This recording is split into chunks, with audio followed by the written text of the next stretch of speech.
Vamos a otro tema, porque en un duro golpe al patrimonio del crimen organizado, más de 50 detenidos dejó un operativo policial con el que se logró desbaratar al brazo financiero del Tren de Aragua. La organización operaba convirtiendo dinero en criptomonedas y logró sacar de nuestro país a cerca de 13,5 millones de dólares. Queremos profundizar en este tema, en lo que fue el operativo, la coordinación y lo que viene además. Y para eso tomamos contacto con Trinidad Steiner, fiscal regional de Tarapacá. ¿Cómo le va, fiscal? Muy buenos días. Hola, buenos días. Bueno, lo primero, cuéntenos la génesis de todo esto. ¿Cómo partió el caso? ¿Cómo se inició esta investigación? Bueno, Tarapacá inicia esta investigación luego de formalizar y de iniciar la investigación en el año 2021 en contra de los principales integrantes de Tren de Aragua. Recordemos que ese veredicto o la sentencia propiamente tal va a ser notificada en los días aproximadamente el 16 de julio por el Tribunal Oral de Iquique. Ya salió el veredicto, todos condenados por los distintos ilícitos por el cual el Ministerio Público formalizó y acusó, tales como los delitos de secuestro, homicidio, tráfico de inmigrantes, trata de personas. Ya. Estos ilícitos, ¿me escucha? Sí, la estoy escuchando, sí. Ya. Estos ilícitos generan dinero. Si yo realizo el tráfico de drogas, obviamente el sentido final de este delito es obtener ganancias, ¿cierto? Y por lo tanto, en forma paralela a los delitos bases, por así decirlo, se inició la investigación por el lavado de activos. Y el sentido que tiene esto es ver dónde estaban estos dinero, producto de la comisión de estos ilícitos. En Tarapacá, por ejemplo, también se cobraban multas para que Tren de Aragua tuviera completamente controlado el territorio y nuestra frontera.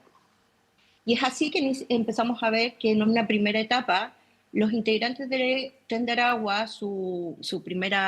los líderes, ordenaban que estos dineros fueran depositados en personas que abrían cuentas corrientes dentro del sistema financiero chileno y se depositaban los ingresos que eran producto de la comisión de estos delitos. Son los prestacuentas, por así decirlo, más Ya. fácilmente. Luego de esto, estas personas, dadas las instrucciones por los mismos integrantes de Tren de Aragua, depositaban estos dineros en ciertas empresas que crearon en nuestro país para mezclarlas con negocios lícitos. Por ejemplo, un negocio de comida. Y luego de estos ingresos a estas empresas que mezclaban sus ingresos tanto lícitos como provenientes de estos delitos, es decir, de origen ilícito, luego se contactaban con determinadas plataformas electrónicas, por ejemplo Binance, quienes realizaban la venta del dinero chileno para ya sacarlo del país y luego que se estuviera en manos de otras personas integrantes del Tren de Aragua, pero ya en el extranjero. Y es Fiscal, así como las platas terminan saliendo de nuestro país. sí, en todo lo que usted nos describe uno se pregunta, bueno, ¿y qué pasó entre medio? Porque claro, la investigación de usted en su fiscalía con otros fiscales, también con la Policía de Investigaciones, pero ¿qué pasa con la institucionalidad formal que uno cree que tiene el país para poder alertar sobre esto? La UAF, Unidad de Análisis Financiero, los bancos, el Servicio de Impuestos Internos, ¿no levantaron nunca alertas sobre sospechas de transacciones, empresas de papel, circulación del dinero en cuentas que tenían poca historia? Mire, yo lo que le puedo decir a través de la investigación, se ve un apoyo de las distintas instituciones que operaron en la misma investigación, pero claro, quedan esas dudas de, por ejemplo, como una persona que tenía un ingreso reciente en Chile, año 2021, sin un ingreso formal, digamos, que pudiera acreditar formalmente extranjera, de poco tiempo en Chile, a eso me refiero, a ese punto voy, que tenga aproximadamente 5 cuentas corrientes. Entonces, vemos brechas que efectivamente, en atención a esta investigación, que no solamente se desarrolló en Tarapacá, sino en otras dos regiones en forma paralela, quedamos al debe, ¿cierto?, dentro de la institucionalidad chilena. Y eso, Entonces, perdón, eso fiscal, tenemos que eso ver. es porque el sistema funciona mal, porque falta más institucionalidad, porque faltan leyes, porque uno ve, por ejemplo, impuestos internos, que está pendiente de las 50 transferencias que uno pueda tener en su cuenta corriente particular. ¿Cómo no logra alertar a estas empresas de papel? ¿Qué les falta, más fiscalización o más atribuciones a ellos? Yo entiendo que un poco de todo. Por ejemplo, nosotros como Ministerio Público nos gustaría tener más herramientas para poder, por ejemplo, ver transacciones a futuro. Si bien es cierto, yo tengo la posibilidad de pedir el levantamiento bancario del tribunal, pero esto es lento, pasa por una autorización judicial y por mientras están pasando todas las transacciones sin que podamos congelar cuentas inmediatamente, por ejemplo, porque esas platas, algunas están en Chile, pero la mayoría ya se fueron. Entonces no fueron invertidas en nuestro país. Entonces tenemos que tener más herramientas para poder casi tener un espejo bancario, por así decirlo, mientras esto está pasando y no estar pidiendo autorizaciones judiciales cada 30 días, por ejemplo. Ya. El sistema bancario tiene que ver porque le estamos dando o están abriendo, pues yo tengo imputadas con 5 cuentas bancarias, por ejemplo. Entonces, bueno, eso ya no es un tema del Ministerio Público, yo me tengo que abocar a seguir investigando y fortalecer mi formalización e investigación para poder obtener sentencias condenatorias. Ya. Y, por ejemplo, atacar el negocio de las criptomonedas, ¿hoy día se puede hacer con facilidad en nuestro país o nos falta tecnología, nos falta expertise para poder atacar que ahí hay un negocio que usted lo dice, mueve mucha plata porque con rapidez se puede sacar de Chile y hoy día esa plata, he escuchado, está en Estados Unidos, está en México, está en otros países ya? Sí. Sí, en general están en Colombia, yo diría Colombia, Venezuela, Estados Unidos, incluso España. El negocio de las criptomonedas es algo nuevo, novedoso, el cómo esto se va manejando muy rápidamente y por otro lado con muy poco control, pero desde el punto de vista legislativo también no está muy controlado por ser también novedoso.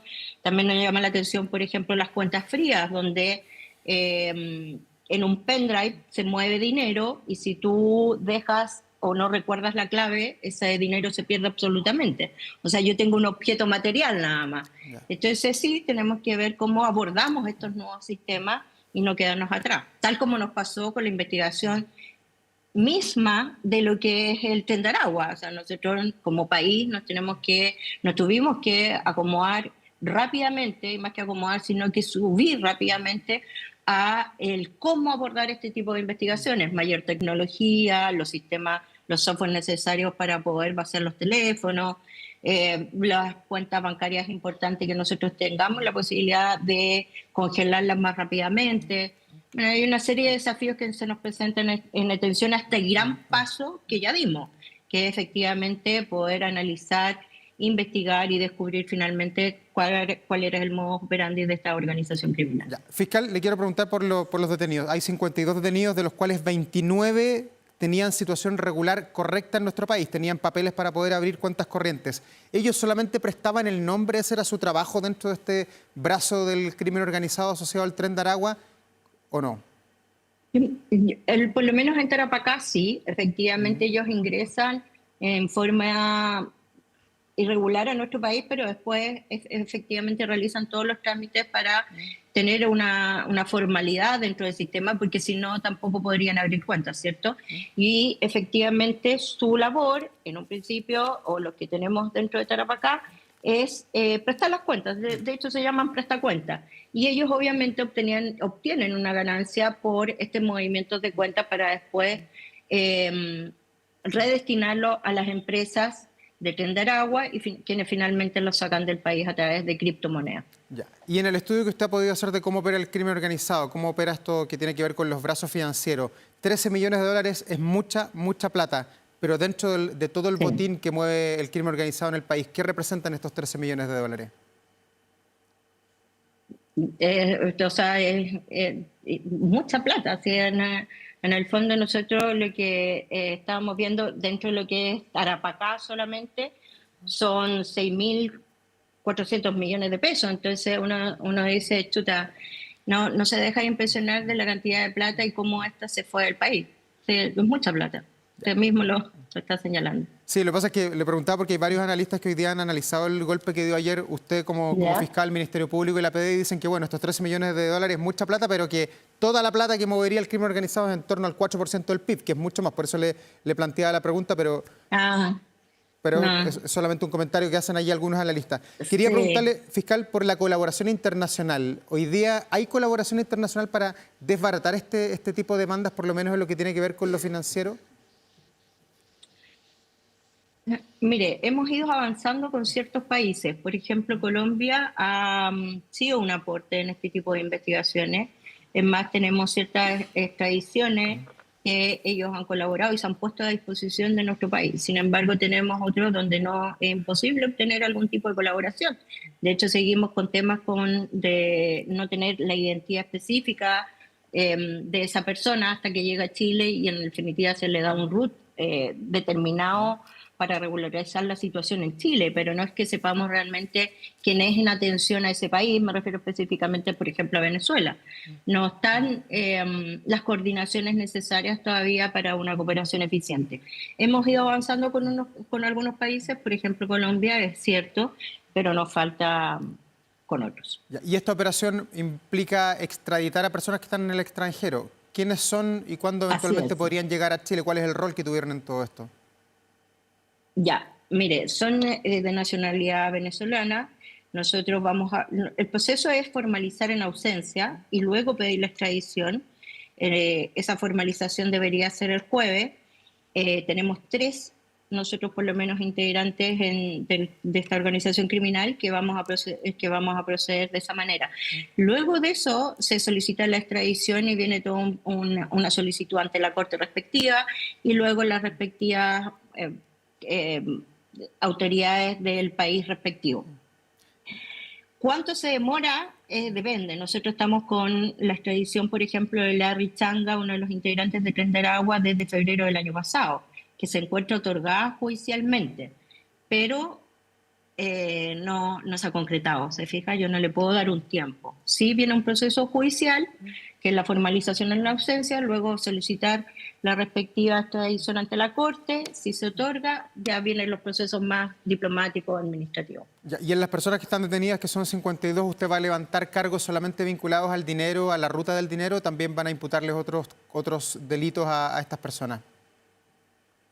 Por ahora es lavado de activos, porque esa es la lista. Nosotros ya la primera etapa en cuanto a los delitos bases, por así decirlo, ya lo tenemos en Tarapacá. Tenemos estos acusados condenados ya, los primeros integrantes del Tren de Aragua, por ejemplo, Estrella, quien ya estamos solicitando la pena de presidio perpetuo calificado, por ejemplo. Y tenemos otros integrantes que ya formalizamos acusación por otros delitos como tráfico de droga, tráfico de migrantes y que nos iremos a juiciar, yo entiendo que a fin de año. Entonces, esta lista obedece específicamente y solamente por ahora a lo que es lavado de dinero. Ya, y en esta lista del lavado de dinero, ¿quién era el cabecilla? Porque no es llegar y venir de Venezuela, instalarse en Chile y empezar a mover cuentas corrientes. Chile tiene legislaciones particulares, sobre todo en los temas tributarios. ¿Había acá algún contador, alguien de Chile que fuera el cabecilla, que supiera cómo operaba el sistema de nuestro país, cuáles eran las vulnerabilidades que tenía? Sí, mire, en otras regiones sí hay contadores. Nosotros, en lo que es la arista de Tarapacá, no tenemos esa profesión, pero sí tenemos cabecilla. Uno de ellos, por ejemplo, y que coordinaba y daba las instrucciones, es Larry Changa, con quien tenemos la extradición pendiente. Otro es una persona que tenemos acusada, que se llama Eduardo Nava. Entonces hay varios que tienen y que tenían la labor de dar las instrucciones de a quién se le depositaba, dónde se le depositaba y luego cómo se sacaban estas plata. Y las empresas respectivas que ya le di cuenta. Ya, y ahí conspira para nuestro país cosas que son beneficiosas para las pymes, como por ejemplo crear una empresa en un día. ¿Eso fue favorable en este caso para el Tren de Aragua? Claro, por supuesto. Y además son empresas que se crean y se cierran. Entonces es complejo el sistema. Pues, como usted bien dice, beneficia a ciertas personas que tienen un trabajo honrado, honesto, pero claramente se vio esa vulnerabilidad de nuestro país y se ha utilizado. Ciertamente. Oiga, y para usted como fiscal de Tarapacá y en el norte de Chile, ¿cómo fue la experiencia de trabajar con otros fiscales? Y lo pregunto porque está siempre toda la discusión de que Chile tiene que tener fiscalías supraterritoriales más allá de coordinarse región por región. Sí, fue una buena experiencia. Esto fue coordinado por la Fiscalía Nacional y se dio que efectivamente las 3 regiones trabajamos en forma conjunta y paralelamente. Entonces, se conversó, se analizó, se compartió información y finalmente llegamos a este resultado exitoso. Sí, es importante trabajar coordinadamente. Acá la Fiscalía Nacional lo llevó a cabo y las reuniones se hacían en forma periódica, más de manera reservada, junto a Policía de Investigaciones. Claramente fue una gran experiencia, trabajamos en forma coordinada, respetuosa, entonces eso yo lo valoro con buenos resultados y esperamos que podamos seguir así. Ya, y en lo que tiene que ver con el dinero, ¿es recuperable esos 13 millones de dólares que salieron de Chile o esa plata ya hay que olvidarse de aquello? A ver, según mi experiencia no es posible recuperarla, según mi trabajo, soy fiscal del año 2005, lo encuentro muy difícil. Sí estamos analizando ciertas cuentas para que sigan en Chile y además algunas cripto que pedimos que se congelaran y vamos a ver si los podemos rescatar. Estas billeteras frías que le hablo también estamos trabajando en ello. Pero la totalidad de la plata o la mitad de ella yo creo que es muy difícil. Ya, pero muy difícil. Pero fiscal, ahí entiendo 250 cuentas corrientes que fueron congeladas a contar del día de ayer. ¿Cuánta plata hay en ese bolsón que están en diferentes bancos que eventualmente ahí sí el fisco podría capturar ese dinero para las arcas fiscales? Sí, es cierto que están ahí, pero lo estamos analizando. Todavía no tengo la capacidad de entregarle ese resultado.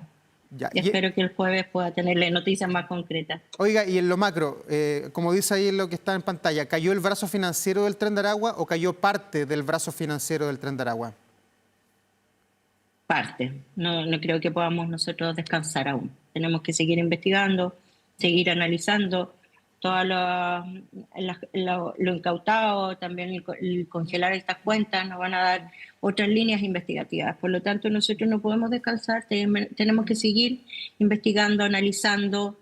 Eso es algo novedoso también para nosotros como Ministerio Público. Es como cuando se instaló el Tren de Aragua acá en Chile, nosotros nos tuvimos que subir rápidamente a esta nueva forma de ver el delito, de analizarlo, con no solo profesionales abogados, ¿no? Como Ministerio Público en el año 2005, la base de la Fiscalía eran los abogados, ¿cierto? Ahora hemos incluido y tenemos que seguir haciéndolo nuevos profesionales, o sea, analistas contables, contadores, auditores, para poder analizar este fenómeno y conversar en forma unida, ¿cierto? La parte jurídica, que a los abogados nos cuesta un poco, con estos lineamientos ya más económicos. Ya, y para usted, fiscal, ¿este es el camino, atacar en la plata, seguir la ruta del dinero? ¿Así Chile va a poder terminar con los sicariatos, con los homicidios, con las extorsiones, con los secuestros? Sí, no hay otra forma y eso es una realidad. Le cuento porque dentro de lo que es el Tren de Aragua 1 y 2, así lo hemos llamado en Tarapacá, 1, 2 y 3, vemos cómo los brazos operativos de terreno, quienes cometen los delitos materialmente, como el tráfico de migrantes, la trata de personas, se pueden sustituir y lo hacen muy fácilmente. No obstante ser una organización jerarquizada, si alguno de ellos fallece o le dan muerte por no cumplir las instrucciones de la misma organización, son reemplazados rápidamente. Entonces existe toda una estructura que tiene esa fungibilidad, por así decirlo, y se reemplazan. Parten desde cachorros, que son los que obedecen las instrucciones y los que están en la línea más baja, para llegar efectivamente a ser los jefes que dan la luz, ¿cierto? Porque que se ve a través de las investigaciones que ellos hablan, te doy luz o no te doy luz, para cometer los actos,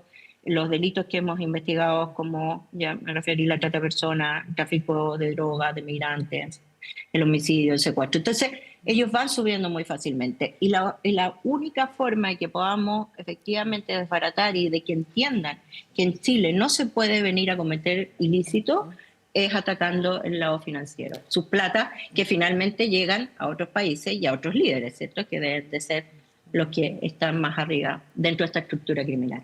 Trinidad Steiner, fiscal regional de Tarapacá, muchas gracias por esta entrevista. Felicitaciones también por el trabajo hecho ahí en el norte del país. Que esté muy bien. Buen día. A usted, muchas gracias. Gracias, buenos días.